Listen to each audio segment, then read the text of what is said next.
Hello dears. हम study कर रहे हैं फिजिक्स और आज का टॉपिक है parallelogram law of vector addition, जिसका हम लोग ग्राफिकल मेथड देखेंगे। ग्राफिकल मेथड क्या कहता है?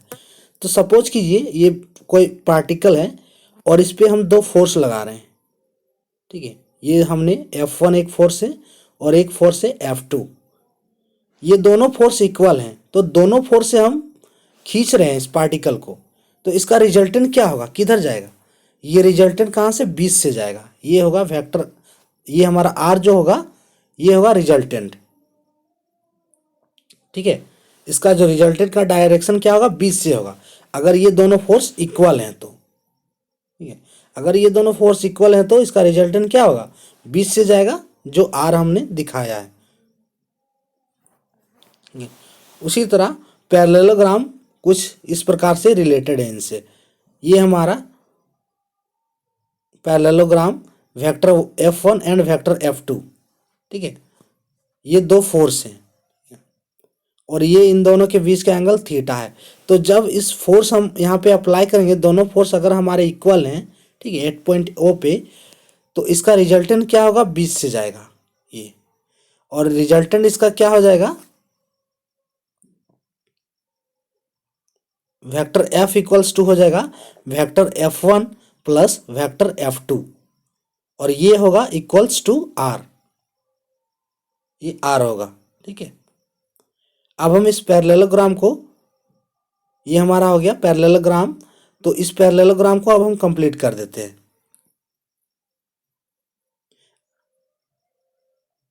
ठीक है, सो ये पूरा फॉर्म हो गया पैरेललोग्राम का।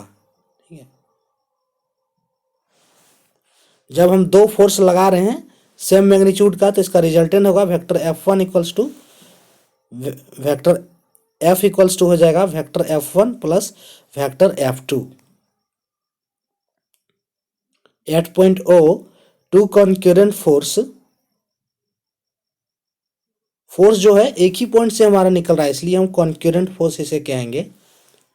To concurrent force acting on a same point, जहाँ पे फोर्स F1 इक्वल्स टू है F2, force vector F1 equals to vector F2 है। ठीक है, तो इसका रिजल्टेंट और इसके बीच का जो एंगल है वह है theta. Theta is equals to angle between two forces. Then इसका रिजल्टेंट क्या होगा? Resultant vector R is equals to हो जाएगा वेक्टर आर, ये क्या होगा?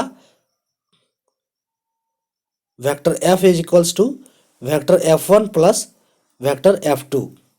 तो ये वेक्टर एफ हो जाएगा हमारा रिजल्टेंट होगा, जो कि इक्वल्स है vector F1 plus vector F2। तो according to parallelogram law of vector addition, ये लॉ कहता है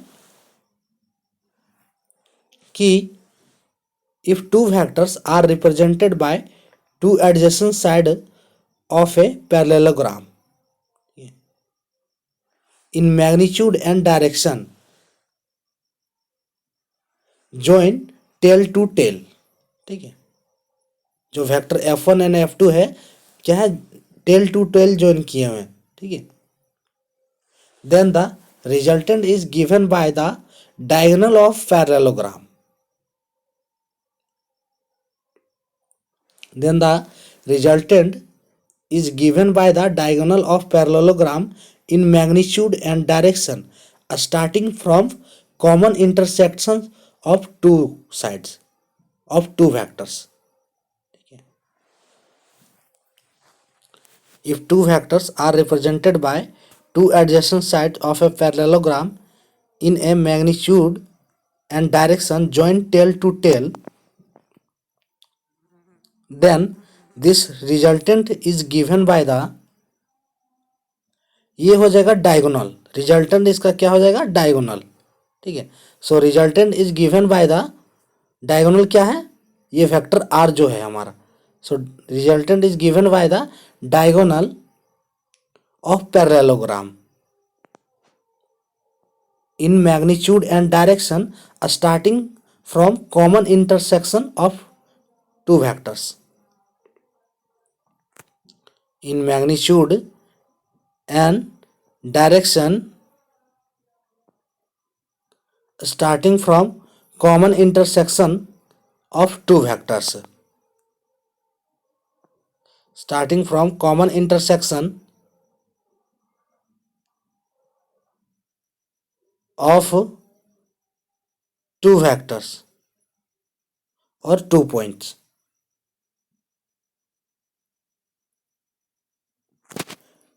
जो हमने पैरेललोग्राम बनाया उसी के अनुसार ये हमारा एक वेक्टर ए है, ठीक है, और ये एक वेक्टर बी है। तो इसका हम पैरेललोग्राम बनाते हैं, इसका रिजल्टेंट बनाते हैं। तो इसका हम पैरेललोग्राम बनाएंगे, कैसे बनेगा, इसका हम रिजल्टेंट अगर निकालेंगे तो कैसे निकलेगा।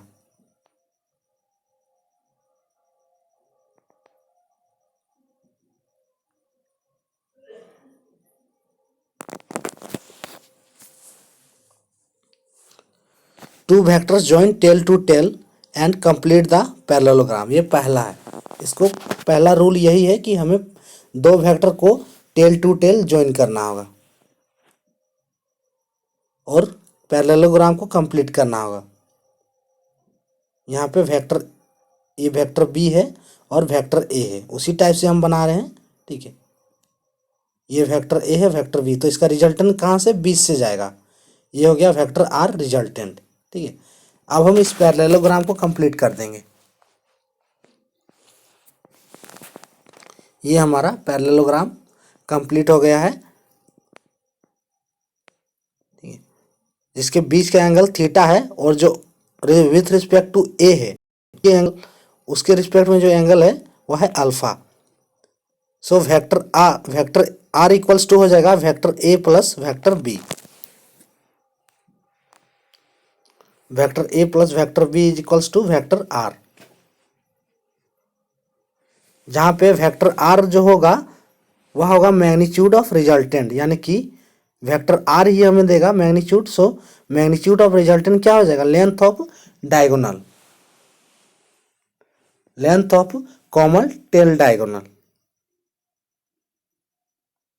जो पैरेललोग्राम का डायगोनल है वह हो जाएगा रिजल्टेंट, रिजल्टेंट का मैग्नीट्यूड। फिर डायरेक्शन क्या होगा, डायरेक्शन होगा अल्फा, एंगल अल्फा जो होगा डायरेक्शन होगा विथ रिस्पेक्ट टू ए।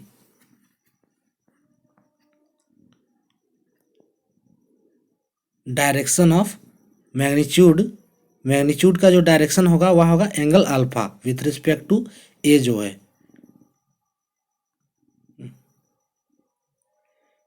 तो ये हमें बताता है parallelogram law of vector addition. अब इसमें जो है parallelogram law of vector addition में इसमें हमारा ट्रायंगल लॉ भी छुपा हुआ है, ठीक है। इससे हम ट्रायंगल लॉ भी निकाल सकते हैं। कैसे निकाल सकते हैं, अगर यहाँ पे हम वेक्टर बी को शिफ्ट कर देंगे, if vector B shift from tail of vector A, tail of vector A to head of vector A, ठीक है। जब हम वेक्टर बी को शिफ्ट करेंगे वेक्टर ए के टेल से वेक्टर ए के हेड में, तो इसको हम शिफ्ट करते हैं तो हमें ट्रायंगल लॉ मिलेगा। देखिए इसको शिफ्ट करेंगे अगर हम तो हमें ट्रायंगल लॉ मिलेगा। हमारा ये बनाते हैं इसको, ये हमारा वेक्टर बी है और ये वेक्टर ए है, ये वेक्टर आर है, ठीक है। और ये रह गया पैरेललोग्राम। तो जब हम वेक्टर बी को जो टेल से जुड़ा हुआ है वह वेक्टर बी को हम वेक्टर ए के हेड से जोड़ देंगे, ठीक है। ये हमने वेक्टर ए के हेड से वेक्टर बी को जोड़ दिया, ठीक है। अब ये देखिए ये हमारा vector A plus vector B ये क्या हो गया, इक्वल्स टू वेक्टर आर, यानी कि ये हमें क्या बता रहा है, ट्रायंगल लॉ भी। सो इससे हम ट्रायंगल लॉ भी निकाल सकते हैं। तो ये था हमारा आज का topic, parallelogram law of vector addition का ग्राफिकल मेथड। तो आज के टॉपिक में इतना ही। Thank for watching.